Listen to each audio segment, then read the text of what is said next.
Assalamualaikum warahmatullahi wabarakatuh. Perkenalkan, nama saya Zahra Fitri Faradisa, nomor BP 2011031002. Baiklah, pada kesempatan kali ini saya akan mempresentasikan tentang cost budget untuk proyek konstruksi.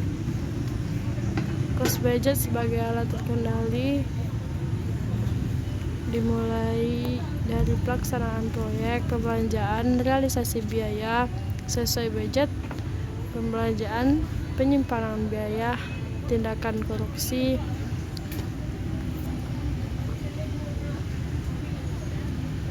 maksud dan tujuan cost budget untuk mematok biaya pelaksanaan, untuk memberikan batasan uang yang disediakan untuk biaya pelaksanaan proyek.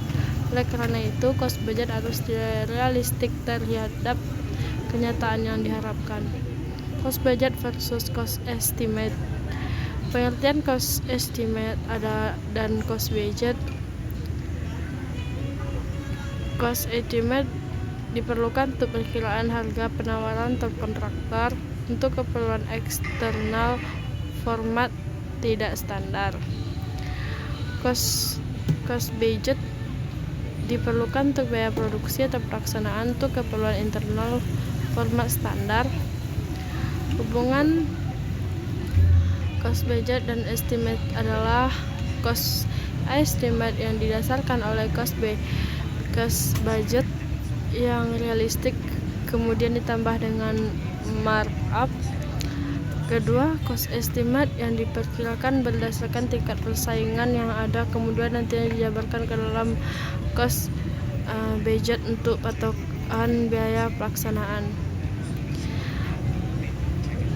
Yang pertama, menunjukkan bahwa proses cost estimate dilalui oleh cost budget biasanya karena waktu yang diberikan cukup. Kedua, menunjukkan bahwa proses cost estimate tidak didahului oleh cost budget biasanya karena waktu yang diberikan sangat terbatas. Yang ketiga dan keempat, semua mungkin terjadi tetapi seharusnya cost budget tetap realistik. Hubungan cost budget dan cost estimate bisa dilihat dari bagian cost budget dan pengadilan kasus yang dianggap linear, seperti grafik berikut. Strategi pelaksanaan dalam pembuatan cost budget. Anggaran biaya pelaksanaan proyek harus ditetapkan lebih dahulu. Strategi pelaksanaannya. Dalam menetapkan strategi pelaksanaan ada dua pertimbangan. Yang pertama, bila keputusan buy, maka yang dilakukan adalah merupakan procurement issue. Yang kedua, bila keputusannya make, maka yang dilakukan adalah merupakan resource issue. The make or the decision diterapkan baik untuk barang atau yang memerlukan proses maupun jasa pelaksanaan. Contohnya, meliputi berbagai barang yang memerlukan proses akan diproses sendiri atau make, atau beli sudah diproses, misalnya beton, aspal, hot mix, cushion dan daun, pintu, jendela dan lain-lain. Contoh jasa pelaksanaan pekerjaan dilaksanakan sendiri atau make atau diserahkan kepada subkontraktor. Bagian strategi pelaksanaan seperti bagian berikut ini. Strategi pelaksanaan ke depan. Strategi pelaksanaan proyek konstruksi mendatang bagi main kontraktor adalah penggunaan jasa subkontrak. Alasan penggunaan jasa subkontrak adalah antara lain target sales perusahaan yang terus meningkat, sementara itu sumber daya sendiri terbatas. Mulai berkembangnya jasa spesialis di bidang jasa konstruksi. Unsur-unsur biaya langsung proyek. Dari kegiatan proses produksi proyek konstruksi, biaya langsung terdiri dari biaya upah tenaga konstruksi, biaya material konstruksi, biaya alat konstruksi, biaya subkon, biaya lain-lainnya seperti persiapan, overhead, lapangan, dan lain-lain. Kode biaya kode untuk keperluan pedoman pembiayaan, maka unsur-unsur biaya tersebut perlu diberikan kode. Proses pencataan biaya atau pembukaan dilakukan dengan bagian akuntansi setelah diberi kode oleh cost engineer. Yang kedua, informasi biaya dari akuntansi diperlukan oleh engineer dalam proses pengendalian kode biaya dalam cost budget sebaiknya sama dengan kode biaya akuntansi. Kode pembukaan secara keseluruhan semua bukti transaksi dibutuhkan dan diberikan penggunaan kode. Yang pertama, tidak ada standar dalam pemilihan kode. Setiap perusahaan dapat membuat sendiri. Contoh untuk bahasan pengkodean sebagai berikut. Pendapatan 1, biaya langsung 2, pajak 3, biaya tidak langsung 4. Kode unsur biaya langsung dari contoh pembahasan di atas. Biaya langsung dirinci menjadi subkelompok jenis biaya seperti berikut ini. Kode jenis tiap unsur BL untuk keperluan tindakan dari manajemen keperluan subjenis dari tiap kelompok. Kode subkelompok bahan seperti berikut ini. Kode jenis tiap unsur BL, kode subkelompok upah seperti berikut ini. Kode jenis tiap unsur BL, kode subkelompok alat seperti berikut ini. Kode jenis tiap unsur BL, kode subkelompok. Kode jenis tiap unsur BL, kode subkelompok overhead proyek seperti berikut ini.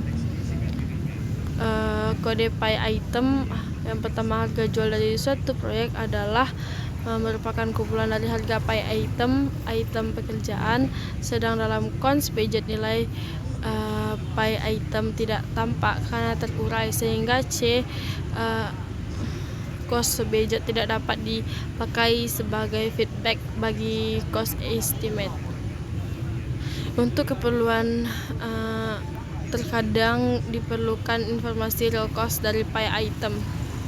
Kode pay item, bila diperlukan untuk pay item diberikan kode dengan digit keempat. Contohnya untuk item beton fondasi misalnya sebagai pay item nomor 2, maka untuk semen pada beton fondasi tersebut diberi kode 2. Kesulitan kode pay item. Walaupun kode pay item penting untuk mengetahui real cost pay item sebagai berikut, tetapi dapat kenyataan ada kesulitan. Yang pertama, kesulitan tersebut adalah sebagai berikut.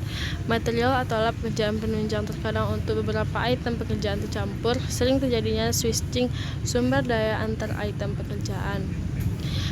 Penerapan kode pay item. Bila penerapan kode pay item dianggap penting, maka harus dilakukan hal-hal berikut ini. Untuk material atau alat pekerjaan menunjang yang dipakai, persamaan harus dibagi atau dipisahkan secara jelas antar item pekerjaan yang terkait. Jangan dilakukan. Yang kedua, jangan dilakukan switching sumber daya, atau bila terjadi switching harus dicatat dengan baik dan dilakukan evaluasi. Kebijakan pokok dalam cost budget. Dalam penyusunan cost budget perlu kebijakan pokok yang jelas tentang strategi pelaksanaan atau make atau buy, yaitu kebijakan subkontrak. Yang kedua, kebijakan pembelian bahan setengah jadi seperti ready mix concrete, aspal, hot mix, komponen beton precast dan lain-lain.